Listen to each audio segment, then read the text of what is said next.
Obrigado pelo convite. Eu acho que nós tivemos aqui uma excelente exposição do Luiz sobre a prática. Eu acho que se a gente for esmiuçar, na verdade, tudo que ele contou, tem 1000 instrumentos aí, instrumentos de política ou ideias do que possam ter. E, em um certo sentido, o Fernando até pegou uma coisa que eu gostaria de falar no começo sobre essas diversas interpretações sobre inovação e empreendedorismo, que eu acho que ajuda a gente a entender um pouco isso. É, eu queria começar daí, assim, inovação é importante para o Brasil, acho que a gente tem batido muito nisso, o Pedro está aqui, etc. Porque o Brasil precisa de produtividade, essa é a nossa encrenca. Eficiência, eu acho que é a voz da rouca das ruas, é a eficiência do governo e produtividade do setor privado. Porque a nossa produtividade não tem crescido, a gente tem distanciado, na verdade, em relação a países desenvolvidos em termos de produtividade. E se a gente quiser manter uma trajetória de distribuição de renda, crescimento da renda real, vai ser impossível a gente fazer isso sem gigantescos ganhos de produtividade.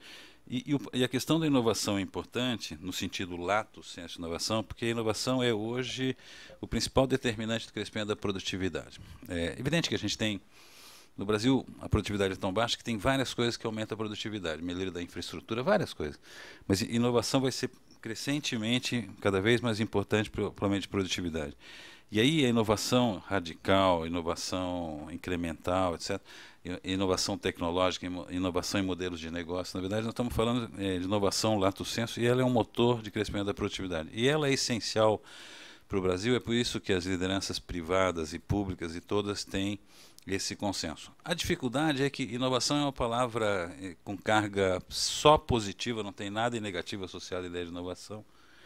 Mesmo a destruição criadora do Schumpeter é uma ideia positiva, não é uma ideia negativa. É, só é assim, não, está cheio de estudos que mostram que os empregos gerados superam os outros, a renda média cresce, etc. É, mas a ideia, na verdade, que inovação é dessas unanimidades complicadas, porque como tem 1000 dimensões, na hora de transformar em coisa concreta você não sabe. O exemplo da prática é um negócio interessante, porque na verdade tem centenas de tipos de inovação diferentes, né, no negócio, no que diz respeito à distribuição, no que diz respeito a como chegar em parceiros, em inúmeros instrumentos de apoio, FAPEMIG, BNDES, etc. É um exemplo interessante, porque mostra um pouco que, na verdade, a agregação de valor no final do negócio depende de várias coisas mais ou menos combinadas e você trabalhar, girar vários pratos todos ao mesmo tempo.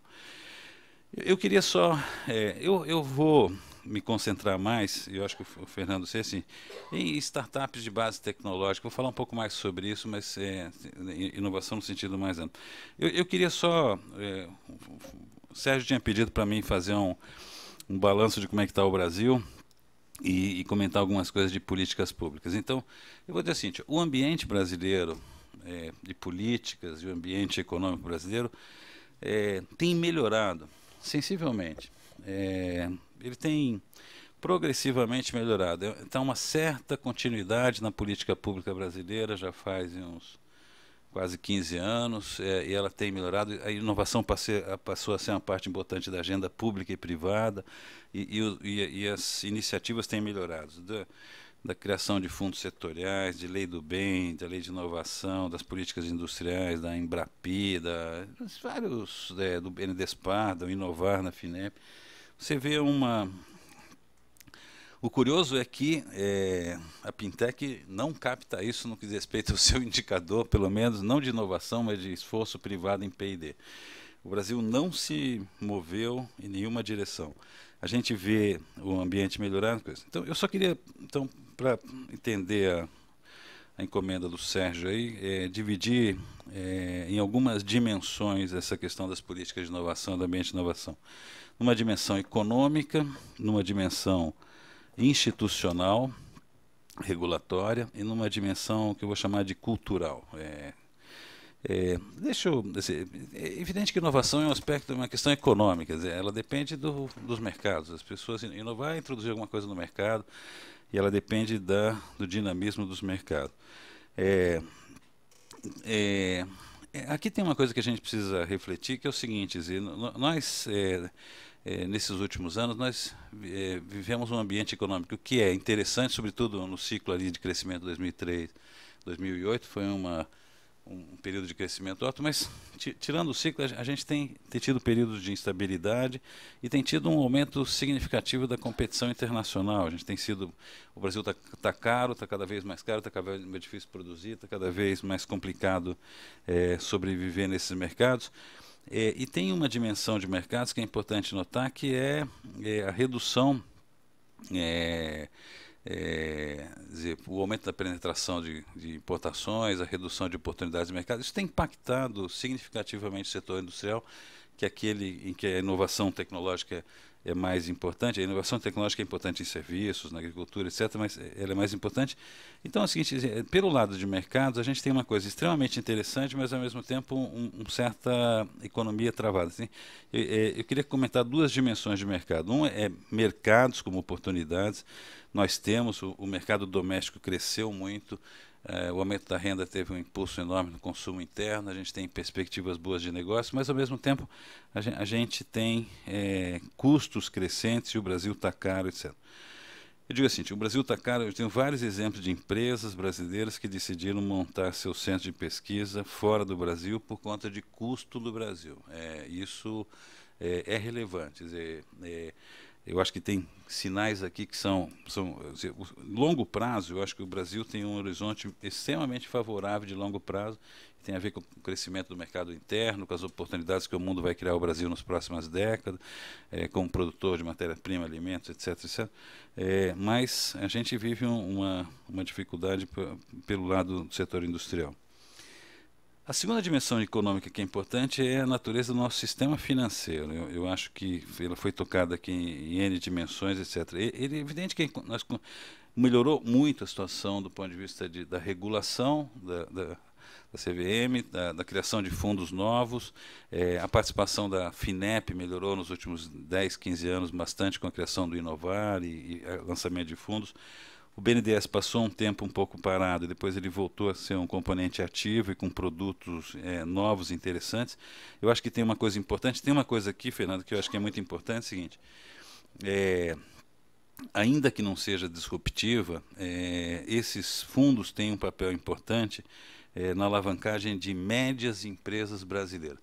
Tem umas 300 ou 400 empresas do tipo da prática no Brasil que são talvez aquilo que merece uma atenção da política pública. Não estamos falando da Opto, que hoje até não anda bem das pernas, estamos falando da Asga, das Mectron da vida, da prática da vida. Tem umas 400, 500 empresas brasileiras desse porte que têm um enorme potencial de mercado e que tem, ainda que não seja disruptiva, tem base tecnológica e que tem que ser cuidadas com extraordinária atenção pela via pública. E esses instrumentos são importantes, mas sem dúvida nenhuma a gente tem continua tendo um gargalo no sistema financeiro e continua tendo um sistema privado financeiro muito conservador do ponto de vista da sua avaliação de negócios.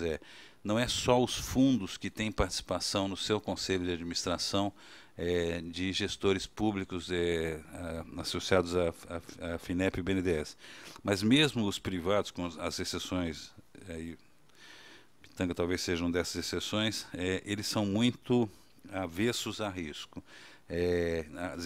Se você compara a conduta dos fundos privados que operam, estrangeiros, que operam no Brasil, com os fundos de equity e de venture que operam no Brasil com capital nacional, a conduta é diferente. Quando você faz um screening da carteira lá da FAPESP, quando os fundos vêm aqui para procurar negócio, eles são muito mais agressivos e eles dão muito mais liberdade ao gestor, os estrangeiros, e enfrentam risco com naturalidade muito maior. Então, tem uma questão que é do mercado financeiro. Eu acho que aqui, talvez a gente, falando para frente de políticas, aqui é uma oportunidade do Brasil dar um salto. Se o Brasil estruturasse uma ação pública que se propusesse a dar um salto na estruturação de um mercado de venture e de equity, mas mais venture significativo no Brasil, isso seria uma ação importante e é preciso que você, na verdade, talvez repensasse a área de atuação do BNDESPar e da FINEP para ter uma estrutura melhor, porque na verdade eles às vezes disputam o mercado, às vezes se complementam. O BNDES avançou muito na área de intangíveis, de avaliação de intangíveis e tem uma participação importante nas médias empresas, mas talvez uma ação pública mais ativa aqui pudesse ser importante. A segunda dimensão, a primeira é econômica, a segunda dimensão é institucional, é regulatória. Na verdade é o seguinte, aqui tem várias coisas, propriedade intelectual, relação público-privada, tem várias dimensões que às vezes a gente não presta atenção de que na política a dimensão institucional tem uma dimensão extremamente importante. Em qualquer lugar do mundo, o grosso da inovação se faz de maneira incremental. O grosso da inovação se faz no mundo privado sem colaboração com universidades. Certo? Então, primeiro assim, o grosso da inovação se faz dentro das empresas, no dia a dia, sem cooperação com a universidade. O grosso da inovação é incremental, é isso que move o grosso da produtividade. Mas, gente, essas outras inovações que se fazem, esses sistemas de inovação em parceria com institutos de pesquisa, com instituições de intermediação, com universidades, com sistemas metrológicos, um conjunto de externalidades que existem nas empresas, elas são muito importantes para alavancar as trajetórias, as estratégias empresariais e a inovação no Brasil. Tanto que boa parte das políticas de inovação no mundo inteiro dão grande ênfase a isso que é a cooperação universidade-empresa. Vai em qualquer lugar do mundo, do Bayh-Dole Act até qualquer coisa da lei de inovação brasileira, todo mundo tenta criar sistemas de inovação, ecossistemas de inovação, ambientes de inovação, parques, incubadora. Tem uma figura que a gente sempre usava, eu e o Brito, a gente chegou um dia numa palestra, a gente estava usando o mesmo slide, eram duas apresentações, tinham o mesmo slide. Era uma figura de um estudo da OCDE, que se chama Benchmark Science Industry Relationships, e tem uma figura que os diversos tipos de modalidade de cooperação que existem entre universidades e empresas, e são inúmeras, não existe um. A primeira cooperação que se faz na universidade de empresas é que as universidades formam gente que trabalha nas empresas. Essa é a principal colaboração entre a universidade e a empresa. Depois é informal, depois isso, depois... E tem uma figura no meio que é um círculo que diz que as políticas públicas tentam estimular isso. E uma das maneiras de estimular é fazer chamadas cooperativas, fundos para divisão de risco, etc., mas também criar ambientes de inovação, parques, incubadores, que são, na verdade, os entornos das universidades. Então tem uma dimensão importante de políticas. Aliás, deixa eu fazer um parênteses aqui. Eu gostaria que vocês prestassem atenção nessas publicações recentes do Office of Science and Technology do governo americano, que é uma estrutura minúscula, não tem ministério lá, né? É uma estrutura de coordenação de esforço americano. Eles têm publicados, tem aqui, ó, você não precisa gastar tinta. Ótimo, maravilha. Tá. Eles têm publicado algumas coisas recentes que mudam mais ou menos como é que mudou nos últimos anos a concepção do que é o papel da universidade americana. Eu recomendo prestar atenção no discurso do Obama, logo que o Obama assumiu, no Estado para a Nação. Ele faz um discurso magnífico, absolutamente impressionante o discurso dele. Não sabia o que vinha depois com os partidos republicanos, mas tudo bem, certo?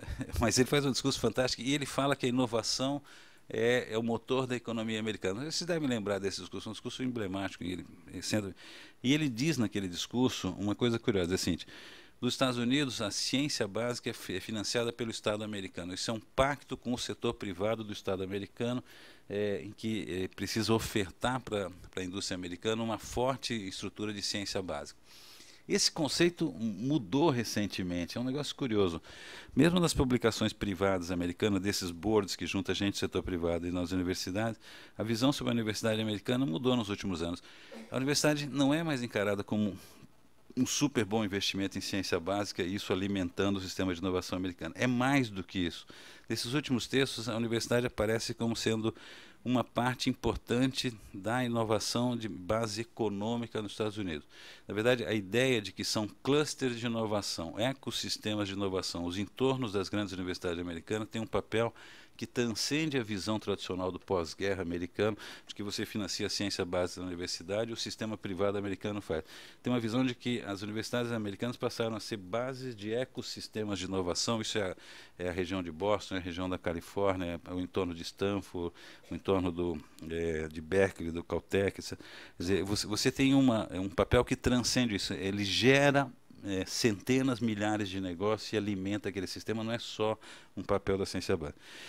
Mas então é o seguinte, na dimensão institucional, a relação público-privada é essencial. Nós avançamos um pouco com isso com a lei de inovação, mas a gente vive o que é o Brasil de sempre, que são sístoles e diástoles na regulação pública-privada. Então, a gente fez a lei de inovação e, em seguida, fez um decreto regulamentando que o overhead só pode ser 5% por lei.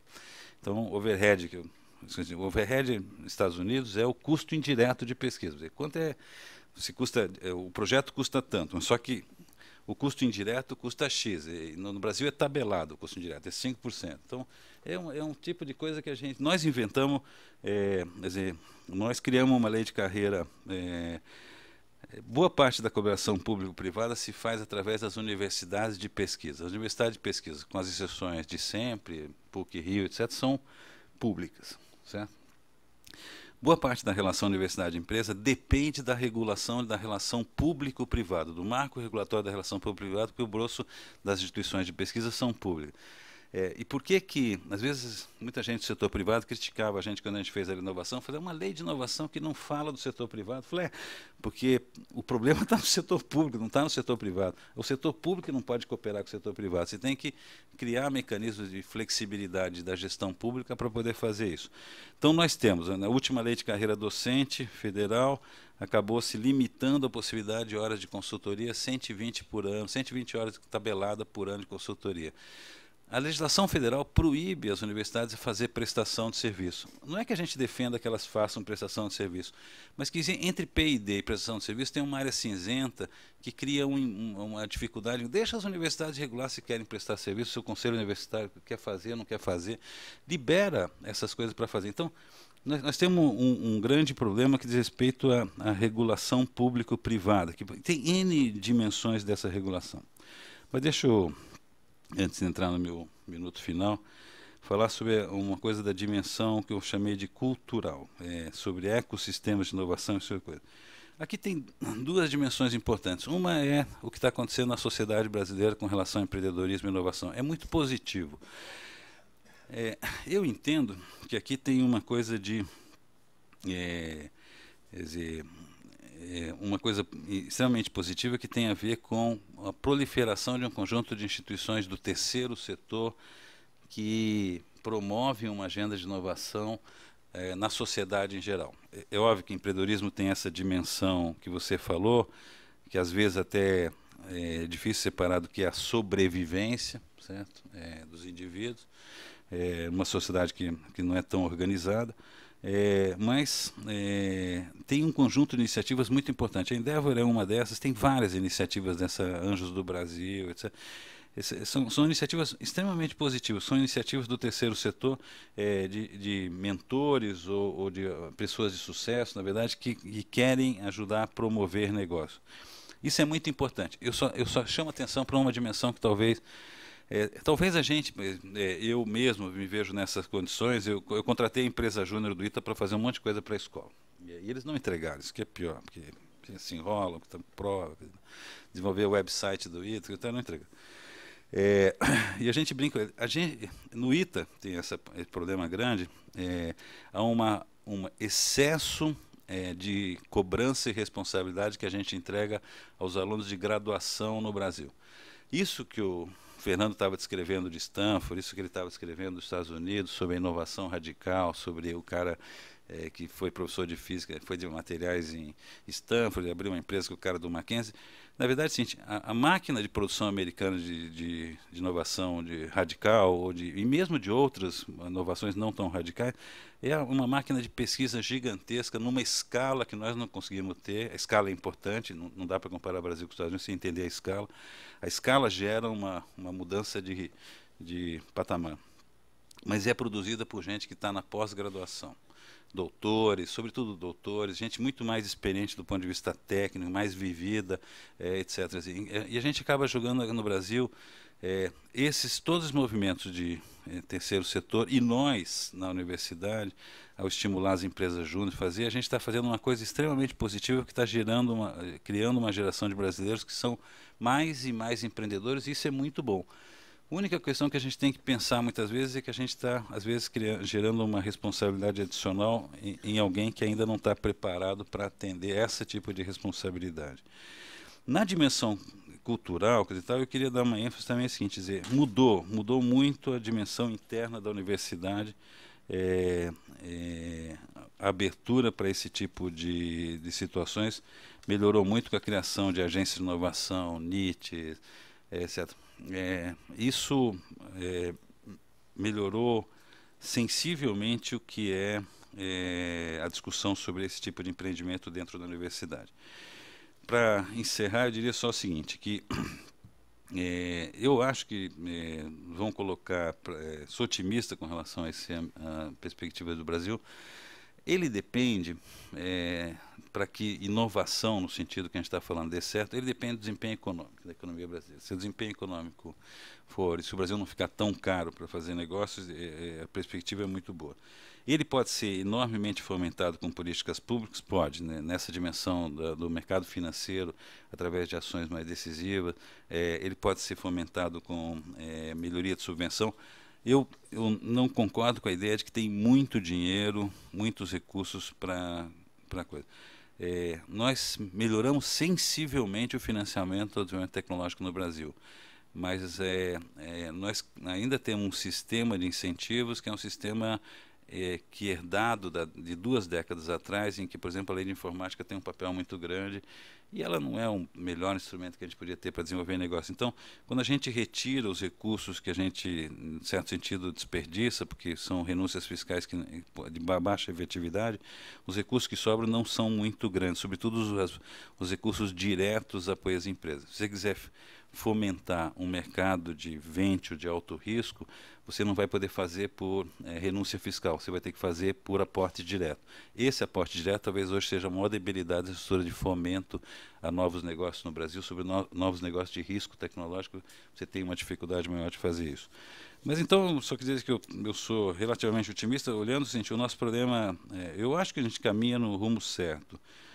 Pode ser que a nossa velocidade que seja o problema comparado com os nossos rivais lá fora. É isso, obrigado.